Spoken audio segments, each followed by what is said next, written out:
नमस्कार मित्रों, आप देख रहे हैं रेडियो स्नेही का फेसबुक पेज और यूट्यूब चैनल।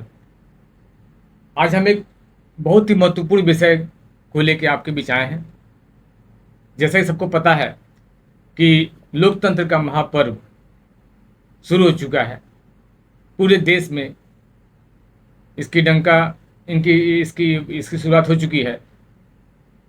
तो इसी विषय पे बात करने के लिए कि मतदान प्रतिशत कैसे बढ़ाएं, एक अच्छे लोकतंत्र के लिए मतदान कितना आवश्यक है, इन्हीं सब बातों को आपके बीच लाने के लिए, आपके बीच पहुंचाने के लिए हमारे बीच शिक्षाविद और सिविल सेवा के परीक्षार्थियों को गाइड करते हैं डॉक्टर गणेश दत्त पाठक जी। आपका स्वागत है हमारे स्टूडियो में। जैसा कि पिछले एपिसोड में आपने हमारे बच्चों को गाइड किया था, इस बार हम चाहेंगे कि इस लोकतंत्र के महापर्व के अवसर पे जो चल रहा है पूरे भारत में, पूरा सिस्टम लगा हुआ है इसके लिए। तो हम चाहेंगे कि सर, मतदान किसी भी राष्ट्र के विकास के लिए मतदान की आवश्यकता क्यों होती है? देखिए, ऐसा है कि मतदान हमारे लोकतंत्र की आत्मा मानी जाती है और मतदान के माध्यम से ही हम जन सहभागिता को प्राप्त करते हैं। जन आकांक्षाओं को हम आधार पे जो उसको लागू करना होता है, उसको पूरा करना होता है, उसमें मतदान की बड़ी भूमिका होती है। तो इनफैक्ट हमारा जो लोकतंत्र है, हमारे लोकतांत्रिक परिवेश में हम लोकतांत्रिक देश हमारा है, तो यहाँ पे मतदान सबसे महत्वपूर्ण हो जाता है। क्योंकि मतदान जैसे लोकतंत्र का जो वास्तविक अर्थ है वो कब चरितार्थ होता है, जबकि हम मतदान करते हैं।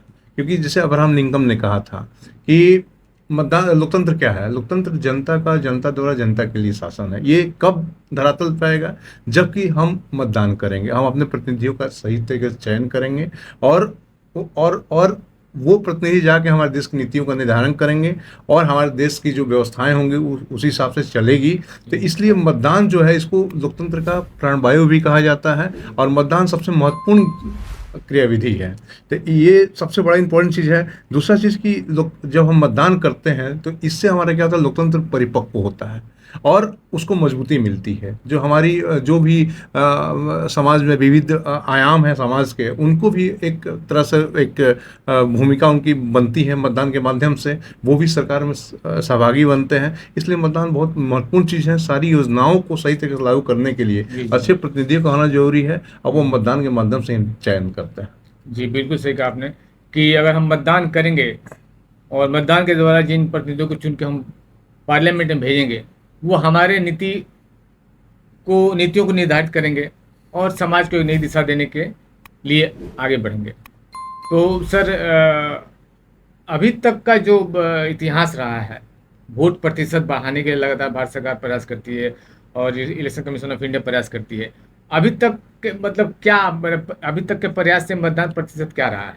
देखिए, जब देश स्वतंत्र हुआ उस समय जागरूकता का लेवल बहुत ही कम था। मतदान एक नई संकल्पना थी। तो उसमें जो पहली बार इलेक्शन हुआ था उसमें मात्र 50% के आसपास की वोटिंग हुई थी, 51 या 55% के आसपास वोटिंग हुई थी। उसके बाद ही वोटिंग होती रही। लेकिन जो सबसे बड़ा ड्रास्टिक परिवर्तन आया कि जब 2009 में निर्वाचन आयोग ने मतदान प्रतिशत बढ़ाने के लिए स्वीप प्रोग्राम का जब लागू किया। तो स्वीप प्रोग्राम क्या, स्वीप का पूरा फुल फॉर्म होता है systematic voter education and electoral participation. इसके माध्यम से चुनाव ने प्रयास किया कि जो लोग हैं वो मतदान के महत्व को समझें और मतदान करने जरूर बूथों पे जाएं। ठीक है। तो उसके बाद से जो अगर हम देखें, डाटा देखें, जैसे 2009 में जो मतदान प्रतिशत था वो 58% था, 2014 में वो 66.4% हो गया, उसके बाद 2019 में वो 66.6% हो गया। ठीक है। तो इस तरह से ये वोट का क्रम अब इधर बढ़ा है। ठीक है। लेकिन इसमें एक चीज़ हम जरूर कहना चाहेंगे कि स्वीप प्रोग्राम थोड़ा सा अब एक बहुत अच्छा प्रोग्राम है, निर्वाचन आयोग के माध्यम से ही होता है ये, और सरकारी मशीनरी इसको कर रही है।